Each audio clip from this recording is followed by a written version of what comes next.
Hello friends, welcome to my channel. இன்னைக்கு நம்ம white cream pasta எப்படி செய்யறதுன்னு பார்க்கலாம். தேவையான பொருட்கள் பார்க்கலாம். இப்போ panல தண்ணி வெச்சிருக்கேன், சூடாகட்டும். இப்போ தண்ணி நல்லா சூடாயிடுச்சு, நம்ம பாஸ்தா சேர்த்துக்கலாம். நம்ம பாஸ்தா வந்து ஒரு 2-3 நிமிஷத்துல வெந்துடும்.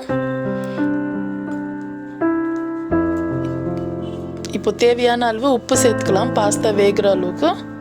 இப்போ கலக்கி விட்டு மறுபடியும் மூடி போட்டு வைங்க. ஒரு 3-4 நிமிஷத்தில் பாஸ்தா வெந்துடும். பாருங்கள், நம்மளுக்கு வெந்துடுச்சு. இப்போ இதை நம்ம ஒரு பாத்திரத்தில் ஸ்ட்ரைன் பண்ணிவிட்டு ஒரு டம்ளர் பச்சை தண்ணி நம்ம விட்டு மிக்ஸ் பண்ணி விடலாம். பாருங்கள், நல்லா வெந்துடுச்சு. இப்போ ஒரு பேனில் 2 டேபிள் ஸ்பூன் எண்ணெய் சேர்த்து ஒரு 15 பல்லு பூண்டு பொடியாக நறுக்கி வச்சுருக்கிறேன், அதை நம்ம சேர்த்து மிக்ஸ் பண்ணி விட்டுக்கலாம்.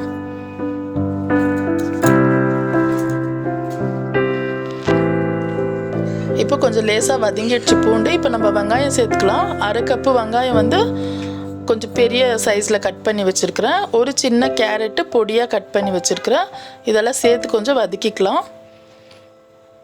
இப்போ நான் 1/2 பீஸ் வந்து கேப்சிகம் கட் பண்ணி வச்சுருக்கிறேன். நான் கொஞ்சம் கம்மியாக சேர்க்குறேன், உங்களுக்கு தேவைப்பட்டால் அதிகமாக சேர்த்துக்கோங்க. கார்ன் வந்து பாயில் பண்ண கார்னு ஒரு 1/2 கப்பு சேர்த்துருக்குறேன். இதெல்லாம் சேர்த்து நல்லா மிக்ஸ் பண்ணி விடுங்க.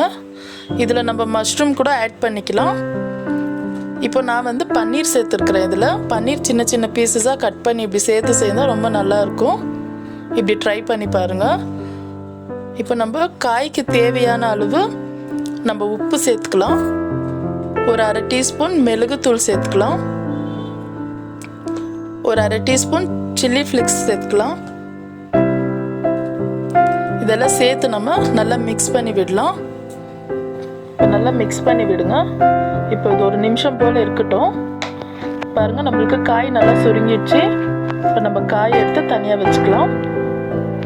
இப்போது நான் ஒரு 3 டேபிள் ஸ்பூன் பட்டர் சேர்த்துருக்குறேன்.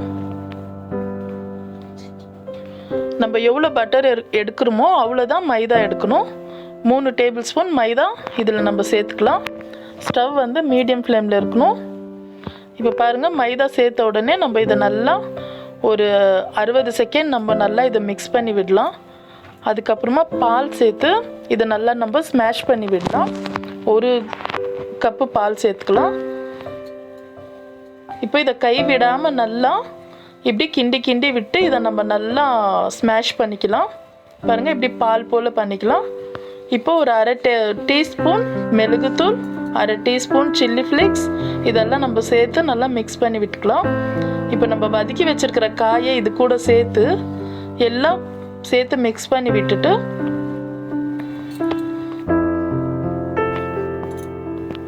இப்போ இது கூட நம்ம பாஸ்தா சேர்த்துக்கலாம். பாஸ்தா சேர்த்து நல்லா இதை மிக்ஸ் பண்ணி விடுங்க. ஸ்டவ் வந்து மீடியம் ஃப்ளேம்லேயே வச்சுக்கோங்க. பாருங்கள், நம்மளுக்கு பாஸ்தா நல்லா க்ரீமோடு செட் ஆயிடுச்சு. இப்போது சீஸ் வந்து 1/2 கப்பு துருவி வச்சுருக்கிறேன், அதை நம்ம இதில் சேர்த்துக்கலாம். சீஸ் சேர்த்தா ரொம்ப நல்லா டேஸ்ட்டாக இருக்கும். இப்போ இதெல்லாம் சேர்த்து நம்ம மிக்ஸ் பண்ணி விட்டுக்கலாம். நம்ம ஒயிட் க்ரீம் பாஸ்தா சீஸோடு நல்லா ரெடி ஆகிடுச்சு. பாருங்கள், அந்த சீஸோடு சாப்பிட்றதுக்கு என்ன நல்லா இருக்குது டேஸ்ட்டாக. கண்டிப்பாக ட்ரை பண்ணுங்கள். இதில் நம்ம பன்னீரெல்லாம் சேர்த்துருக்கிறதுனால ரொம்ப சுவையாக இருக்கும். நம்ம இந்த பாஸ்தா சாப்பிட்றதுக்கு ரெஸ்டாரண்ட் தான் போகணுன்ட்டு இல்லை, அருமையாக வீட்லேயே நம்ம செய்து கொடுக்கலாம். பசங்களுக்கும் ரொம்ப விருப்பப்பட்டு சாப்பிடுவாங்க. கண்டிப்பாக ட்ரை பண்ணுங்கள்.